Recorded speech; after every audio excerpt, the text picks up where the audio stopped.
या कोई भी ऐसी चीज़ आपने कर दी हो जो अलाउड नहीं है while you were on the visa, जैसे कि कह लिए because you cannot make a small mistake, because ये एक small mistake आपको बहुत ज़्यादा एक्सपेंसिव पड़ सकती है, आपको वो ब्रिटिश सिटीजनशिप से बहुत ज़्यादा दूर कर सकती है। अगर आप ये वीडियो देख रहे हैं, इसका मतलब most likely you are either thinking to move to UK और you are already in UK as an immigrant just like us.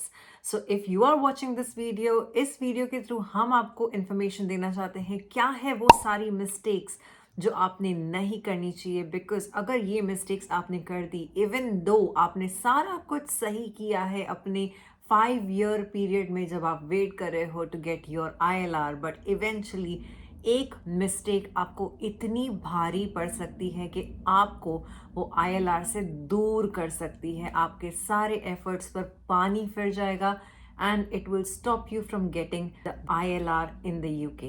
So make sure to watch till the end because it's very important information, regardless ke if you have already moved to UK or if you haven't already moved to UK and just thinking to move to UK. This information will be very helpful for you because इसमें हम ना कि सिर्फ cover करने वाले हैं mistakes that you have to avoid when you are in UK, but also when you're back home.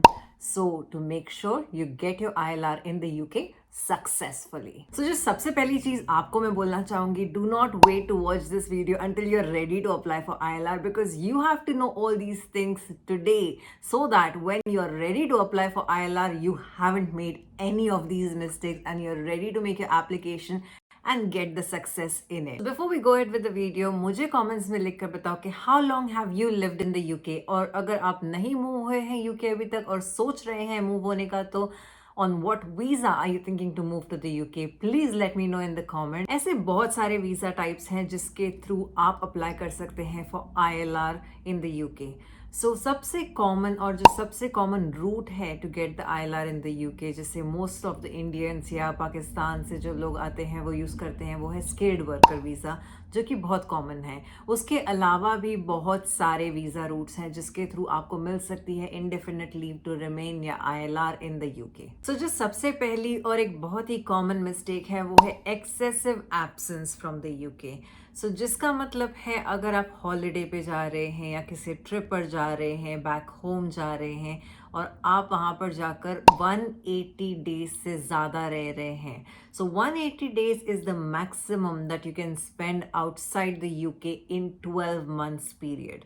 सो अगर आप ये 180 डेज से ज़्यादा स्पेंड करते हैं इन द 12 मंथ्स, ये ऑटोमेटिकली एक क्रॉस ऐड कर देता है आपकी एप्लीकेशन पर, एक नेगेटिव पॉइंट सेट हो जाता है।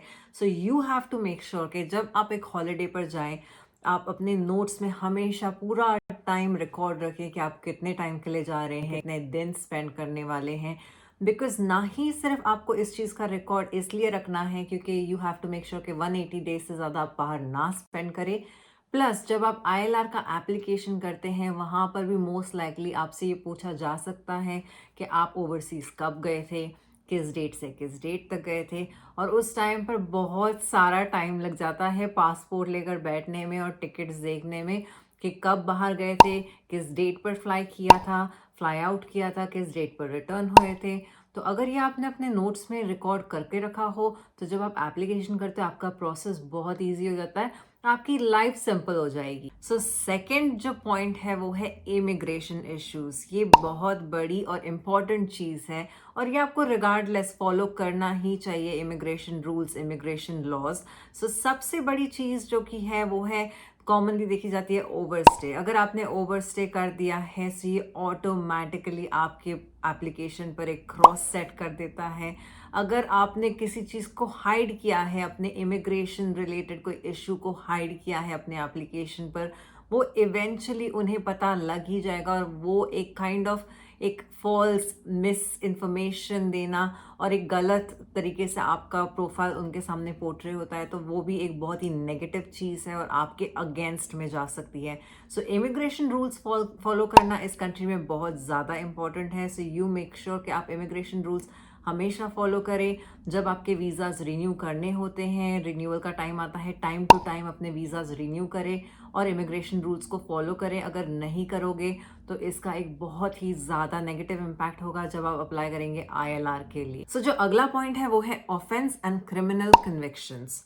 सो ऑफेंस एंड क्रिमिनल कन्विक्शंस का आपको बेसिक अंडरस्टैंडिंग तो होगी ही कि कोई भी पुलिस केस अगर आपके ऊपर चल रहा है, रिगार्डलेस कि वो एक यूके में कोई इशू हो गया हो आपका या बैक होम हो गया हो, इसका बहुत ही ज़्यादा नेगेटिव इम्पैक्ट पड़ सकता है when you do your ILR application, because वहाँ पर आपको सब कुछ डिस्क्लोज करना पड़ता है। और अगर आप ये सोच रहे हैं कि मैं इस चीज़ को हाइड कर दूंगा या कर दूंगी एंड एप्लीकेशन में नहीं डालूंगी, डू नॉट फॉरगेट उनके पास सारे रिकॉर्ड्स होते हैं, सारी इन्फॉर्मेशन होती है। सो ये मिस्टेक तो बिल्कुल भी भूल के ना करें। किसी भी चीज़ में झूठ बोलना अपने एप्लीकेशन में एक सबसे बड़ी गलती होती है। सो ये मिस्टेक डेफिनेटली ना करें। और कन्विक्शंस को लेकर कई लोगों को ये चीज़ पता नहीं होती, बट जब वो एप्लीकेशन करना शुरू करते हैं ILR का, तब उन्हें रियलाइज़ होता है कि एप्लीकेशन के दौरान वो ये भी डिस्क्लोज करना होता है कि अगर आप ड्राइव कर रहे हैं यूके में और अगर आपके कोई भी पॉइंट्स हो आपके ड्राइविंग लाइसेंस पर, उसे भी डिस्क्लोज करना पड़ता है ऑन योर ILR एप्लीकेशन। ये आपके अगेंस्ट में जा सकता है, आपके एप्लीकेशन के अगेंस्ट में जा सकता है, because it shows that you are not following the rules and the law. So you have to make sure if you're driving in UK, you're following all the rules, all the regulations and not breaking any rules and any law. So जो चौथी चीज़ है वो काफ़ी ज़्यादा common है, इस particular test से काफ़ी लोग डरते भी हैं, जो कि है लाइफ इन यूके टेस्ट। सो अगर लाइफ इन यूके टेस्ट अगर आप नहीं क्लियर कर पाते या अगर आप इंग्लिश लैंग्वेज प्रोफिशिएंसी प्रूव नहीं कर पाते यूके एप्लीकेशन के पहले, अपने ILR एप्लीकेशन के पहले, तो आपका ILR एप्लीकेशन रिजेक्ट हो सकता है। So English language proficiency prove करने के लिए आप जब इनिशियल एप्लीकेशन करते हो अपना स्किल्ड वर्कर वीज़ा के लिए या अपने स्टूडेंट वीज़ा के लिए, आपको प्रूफ देना ही होगा। नॉर्मली कई लोग IELTS दे देते होते हैं, सो IELTS का सर्टिफिकेट के थ्रू आपका इंग्लिश लैंग्वेज प्रोफिशिएंसी का बॉक्स टिक हो जाता है। या आपका दूसरा ऑल्टरनेटिव होता है कि नारिक सर्टिफिकेट देकर आप अपना इंग्लिश लैंग्वेज प्रोफिशिएंसी को प्रूव कर सकते हैं। बट जो लाइफ इन यूके टेस्ट है, it is something that you can not skip, और ये काफ़ी ज़्यादा डिफ़िकल्ट भी गिना जाता है। कई लोगों से वो पढ़ाई नहीं हो पाती। अगर आपको टिप्स चाहिए on how to pass the life in UK test, आप कमेंट्स में लिखें, मैं एक डिटेल वीडियो लेकर आऊँगी आपको हेल्प करने के लिए कि आप कैसे पास कर सकते हैं life in UK test. But this is something that will definitely be required. आप इस लेवल को स्किप नहीं कर सकते।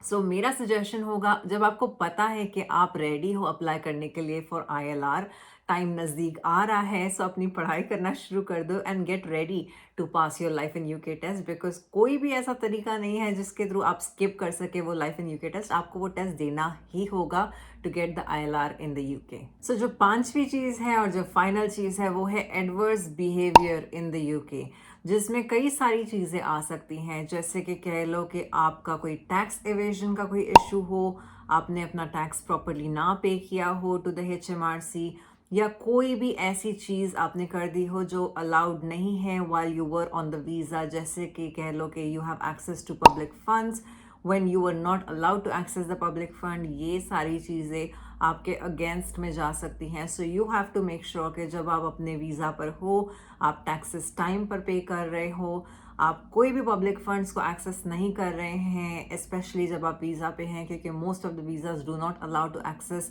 The public fund. So you have to make sure you follow all these rules so that जब आप ILR के लिए अप्लाई करें, ये सारी चीज़ें आपके ऊपर नेगेटिवली इम्पैक्ट ना करें। और इन सारी मिस्टेक्स के अलावा कुछ और बेसिक चीज़ें हैं जिनका आपने डेफिनेटली ख्याल रखना चाहिए जब आप अप्लाई कर रहे हैं फॉर योर ILR, जो कि you have to make sure your salary requirements are met when you're applying for the ILR, because ये बहुत ही ज़्यादा important parameter होता है। ये आपको definitely पता होना चाहिए जब आप skilled worker वीज़ा पर हैं या किसी और वीज़ा पर भी हैं, क्योंकि salary requirement is the most basic and the most important requirement for the ILR in the UK। दूसरी चीज़ है, अगर आप स्किल्ड वर्कर वीज़ा पे हैं, you have to make sure you are working with the A-rated sponsor and you have still got the job when you're making the application. So you have to make sure you meet all the criterias, all the requirements, and do not wait until you're making the application. ये सारी चीज़ों का ध्यान आपने पहले से ही रखना चाहिए, because you cannot make a small mistake, because ये एक small mistake आपको बहुत ज़्यादा expensive पड़ सकती है, आपको वो ब्रिटिश सिटीजनशिप से बहुत ज़्यादा दूर कर सकती है. So you can not afford to make that one small mistake, and always be careful with the immigration rules and laws. अगर आपको 1-to-1 सपोर्ट चाहिए on how to make your CV, how to optimise your CV and get a job in the UK, you can connect with us through a 1-to-1 call. Link description में दिया गया होगा. And I really hope you liked today's video and it was helpful. अगर पसंद आई तो please like कर दिया करो, इसी से क्रिएटर को मोटिवेशन मिलती है. सब्सक्राइब कर दो अगर अगर अभी तक आपने सब्सक्राइब नहीं किया है तो, बिकॉज इसी से हमें मोटिवेशन मिलती है to come up with more videos for you all. And also comment कर लिख कर बताओ अगर मैंने कोई पॉइंट मिस कर दिया हो तो, and share it with your friends ताकि उनकी भी हेल्प हो सके with this video. Until we come back with the next video, look after yourself, look after your family. Take care. Bye.